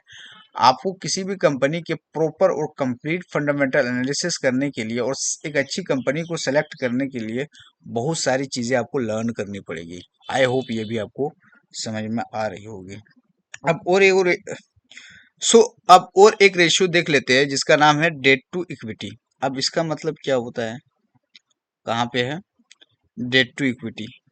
देखो, किसी भी एक कंपनी के पास पैसा आने का दो तरीका है। पहला तो कंपनी क्या करेगी, वो लोन लेगी, डेट लेगी। और लोन जब लेगी कोई कंपनी तो कंपनी के पास क्या आएगी, मनी आएगा, कैपिटल, पैसा आएगा, और कंपनी को इसके इसके बदले में इंटरेस्ट देनी पड़ेगी। दूसरा तरीका क्या है, या तो कोई भी एक कंपनी अपनी इक्विटी लोगों को दे दे, अपने शेयर्स लोगों को दे दे, और लोग कंपनी के पास क्या, फिर कंपनी के पास क्या आएगी, पैसा आएगी, कैपिटल आएगी। तो एग्जैक्टली डेट टू इक्विटी से ये हम पता करेंगे कोई भी एक कंपनी के पास जो पैसा आ रही है वो कंपनी लोन से अपने पैसे को कलेक्ट कर रही है या फिर इक्विटी से कलेक्ट कर रही है, तो कौन वाला अच्छा होगा? देखो, वो कंपनी जो इक्विटी से पैसा अगर जनरेट कर रही है तो यह अच्छा माना जाएंगे, राइट, ना कि डेट से। तो ये रेशियो नियर टू 1 होनी चाहिए, एक होनी चाहिए या एक से कम होनी चाहिए, अच्छा माना जाएगा। क्यों अच्छा माना जाएगा? रीजन ये है कि वो कंपनी अपने कैपिटल को, जो फंड को रेज कर रही है, वो किससे कर रही है, वो इक्विटी से कर रही है। कलेक्ट जो कर रही है वो इक्विटी से कर रही है। जैसे कि डेट टू इक्विटी यहाँ पर 0.43 है, तो ये 1 रेशियो से कम है या ज्यादा है? एक से कम है। जब एक से कम है तो इससे क्या समझ में आ रहा है? इससे यही समझ में आ रहा है कि इस कंपनी के अंदर में जो कैपिटल, जो फंड को कलेक्ट की जा रही है वो इक्विटी से की जा रही है और डेट से नहीं, राइट। तो अगर कोई कंपनी अगर डेट से पैसा आएगी तो क्या दिक्कत है? भाई दिक्कत है। अब आदमी की ग्रोथ कब होगी? आदमी की ग्रोथ तभी होगी, किसी भी पर्सन्स की ग्रोथ कब होगी? वो किसी भी एक पर्सन की ग्रोथ तब होगी जब उसका फोकस एक चीज में रहेगा। उसका वो अगर डिस्ट्रैक्ट हो जाएगा, 10 चीजों के ऊपर उसका ध्यान जाएगा, तो वो अपने गोल को अचीव कर सकता है क्या? The answer is not. एक चीज के ऊपर फोकस रखना पड़ेगा। अब कंपनी अपनी ग्रोथ के ऊपर जब तक फोकस नहीं करेगी तो क्या कोई कंपनी ग्रो कर सकती है क्या? The answer is not. अब कंपनी डेट ले लेगी, पे नहीं कर पाएगी, तो फिर टेंशन होगा, स्ट्रेस होगा, जिसकी वजह से कंपनी की सिस्टम और कंपनी के ग्रोथ में इम्पैक्ट पड़ सकती है। तो हमें रिस्क नहीं लेनी है, हमें ऐसी कंपनी सेलेक्ट करनी है जिसका debt to equity ratio near to 1 हो या एक से कम हो, राइट। आई होप ये भी। तो यहाँ पे देखिए, रिलायंस इंडस्ट्री कंपनी का डेट टू इक्विटी रेशियो 0.43 है, तो एक 1.1 रेशियो से कम है। तो एक से अगर कम है, 0.43 है, तो इसका मतलब क्या है? ये कंपनी के पास जो फंड कलेक्ट हो रही है वो इक्विटी से हो रही है और डेट से नहीं हो रही है। आई होप ये भी कॉन्सेप्ट आपको समझ में आ रही होगी। अब यहाँ पे देख लेते हैं एक इंपॉर्टेंट चीज को, इंटरेस्ट कवरेज रेशियो। अब इंटरेस्ट कवरेज रेशियो क्या बताती है? जब कोई भी एक कंपनी लोन लेती है, मतलब कि डेट लेती है, तो उस लोन पे उसको इंटरेस्ट पे करनी पड़ती है। तो क्या कोई भी कंपनी अगर लोन ले रही है, क्या उस इंटरेस्ट को आसानी से पे कर सकती है, या उस ब्याज को पे करने में उसको, उस इंटरेस्ट को पे करने में उसको बहुत दिक्कत प्रॉब्लम होगी? यही चीज हमें इंटरेस्ट कवरेज रेशियो बताती है कि कोई भी कंपनी अपने इंटरेस्ट को कितनी आसानी से पे कर सकती है या फिर नहीं पे कर सकती है। तो ये कैसे जानेंगे? देखो, आईसीआर रेशियो जितना ज्यादा हाई होगा, देखो इसका आईसीआर रेशियो इतना हाई क्यों है? क्योंकि इस कंपनी के पास, रिलायंस इंडस्ट्री कंपनी के पास जो पैसा कलेक्ट ये कर रही है, वो इक्विटी से कर रही है, राइट। इसी रीजन से इंटरेस्ट कवरेज रेशियो जी को 5.36 है। मतलब ये रेशियो जितना ज्यादा होगा उतना अच्छा माना जाएगा। ये रेशियो अगर 1 से 1 से ज्यादा है तो अच्छा, बहुत अच्छा माना जाएंगे। अगर 1 से कम है तो अच्छा नहीं मान सकते। क्यों नहीं मान सकते? क्योंकि कंपनी जो लोन ले रही है, उस लोन पे उसको जो इंटरेस्ट पे करनी होगी, तो उस इंटरेस्ट को पे करने में उसको दिक्कत हो सकती है। आई होप ये भी कॉन्सेप्ट आपको समझ में आ गई है। तो 5.36 है interest coverage ratio Reliance industry limited company का। तो क्या इसको अच्छा मानेंगे? द आंसर इज यस, ये बहुत अच्छे परफॉर्म कर रही है। मतलब 5 बार ये अपने जो लोन लेगी कंपनी, जो डेट लेगी, ये 5 बार पे करने की एबिलिटी रखती है ये company, right. So I hope बातें आपको समझ में आ रही होगी। अब यहाँ पर देख सकते हैं मार्केट, तो यहाँ पर मार्केट कैप देख देख लेते हैं। किसी मार्केट कैप का मतलब मैं क्या बताया, किसी भी एक कंपनी की रियल वैल्यू होती है, किसी भी कंपनी की रियल नेटवर्थ होती है। क्या होती है? Market capitalisation. अगर मैंने क्या बताया कि कोई भी कंपनी 20,000 करोड़ से ऊपर है तो वो कंपनी लार्ज कैप है। तो क्या ये कंपनी 20,000 करोड़ से ऊपर है? भाई ये 18 लाख, ये जो कंपनी मार्केट, इसका जो मार्केट, इसकी जो रियल वैल्यू इस कंपनी की दिख रही है मुझे, रिलायंस इंडस्ट्री लिमिटेड कंपनी का, इसका जो मार्केट कैप दिख रही है वो 20,000 करोड़ छोड़ो, इसका 18,47,191, यानी कि 18,47,191 करोड़ का है। मतलब इसकी रियल वैल्यू, इस कंपनी की रियल वैल्यू बहुत बड़ी है, मार्केट कैप बहुत ज्यादा बड़ी है, लार्ज कैप कंपनी के अंदर में आती है, राइट। आई होप ये भी बात आपको समझ में आ रही होगी। इस कंपनी ने डेट कितनी ली है? 3,74,059 का, कितना है ये, 593, सॉरी, करोड़ का। और नेट प्रॉफिट कंपनी का कितना है? 97,776 का। और अगर प्राइस टू बुक वैल्यू देखा जाए, और यहाँ पे और एक रेशियो है, price to book value. Price to book value का मतलब क्या होता है कि हम किसी भी एक कंपनी के मार्केट प्राइस से उसकी बुक वैल्यू के साथ कंपेयर करते हैं, और एग्जैक्टली ये समझते हैं कि उस कंपनी के अंदर में मार्केट प्राइस ज्यादा है या बुक वैल्यू पर शेयर ज्यादा है। देखिए, अ, एक चीज को समझो, किसी भी कंपनी का पीबी मतलब कि प्राइस टू बुक वैल्यू, किसी भी कंपनी का पीबी रेशियो जो है वो जितना, 1 से कम, जितना भी कम होगा पीबी रेशियो, हम जब एनालिसिस करेंगे तो उसमें से रेशियो आएगी, और उन रेशियो में अगर ये रेशियो 1 से कम होगी तो इस कंडीशंस के अंदर में उस कंपनी का पीबी यानी कि प्राइस टू बुक वैल्यू पर शेयर ज्यादा है, राइट। और मार्केट प्राइस कम है, यानी कि बुक वैल्यू पर शेयर क्या होती है? किसी भी कंपनी की रियल वैल्यू होती है, राइट। तो इसका प्राइस टू बुक वैल्यू कितना आ रहा है? 2.11 है। ठीक है, कंसिडर कर सकते हैं इस मार्केट कैप के रीजन से। स्टॉक पीई 24.1 है। यहाँ पर भी है मार्केट कैप, हाई लो कितना हमारा, करंट प्राइस क्या है मार्केट का, अभी क्या चल रही है, 1365 में चल रही है। करंट प्राइस ये सेम टू सेम यहाँ पे दे दिया गया है। नंबर ऑफ शेयर होल्डर्स का कितना है ये भी फिगर बता रहे, डेट टू इक्विटी भी देख लिए। प्रॉफिट आफ्टर टैक्स की, जब टैक्स देने के बाद कंपनी के पास कितनी प्रॉफिट बची है? 76,747। कंपनी का फेस वैल्यू कितनी है? 10 रुपये की, 10 रुपये की। डिविडेंड यील्ड कितनी कंपनी दे रही है? मतलब कंपनी अपने आप शेयर होल्डर के पैसे से जो प्रॉफिट जनरेट कर रही है, ओह सॉरी, हाँ, तो वो कितनी है? वो 0.40% है। तो आई होप बातें आपको समझ में आ रही होगी कि किस तरह एनालिसिस करनी है। देखो, एक वीडियो के अंदर में नहीं होगा, और बहुत मेहनत लगती है बनाने में, रिसर्च करने में। अगर पसंद आ रहा होगा या फिर कोई भी इंसान, मुझे नहीं लग रहा होगा कि यहाँ तक कोई कोई भी एक आदमी देखेगा वीडियो मेरा, जस्ट बिकॉज मुझे आता है समझ में। बट अब उससे मुझे फर्क नहीं पड़ता है भाई, नहीं देखे तो वो आपकी मर्जी, मुझे पता है नहीं देखेगा कोई। बट अगर चलो मान के चलते, अगर कोई इंसान अगर वीडियो का 2 4 5 महीने या फिर किसी तरह अगर, ऐसा तो होगा नहीं मुझे डेफिनेटली जहां तक पता है, लेकिन अगर किसी तरह वायरल हो गई वीडियो, अगर कोई यहाँ तक भी देख रहा है, आप कुछ करना नहीं भाई, लाइक कर दो, लाइक कर दो, चैनल को सब्सक्राइब कर दो, क्योंकि इस चैनल के अंदर में बहुत सारी कंटेंट अभी फाइनेंस के अंदर में आने वाली है। कंप्लीट आपको एक एक एक्सपर्ट इन्वेस्टर मुझे बनानी है, राइट। सो चैनल को अगर सब्सक्राइब नहीं किए है तो सब्सक्राइब कीजिए, लाइक कीजिए, ताकि एल्गोरिथम और ज़्यादा सपोर्ट करे और वीडियो को पुश करे। सो थैंक्स आप लोगों का, और मिलते हैं नेक्स्ट वीडियो।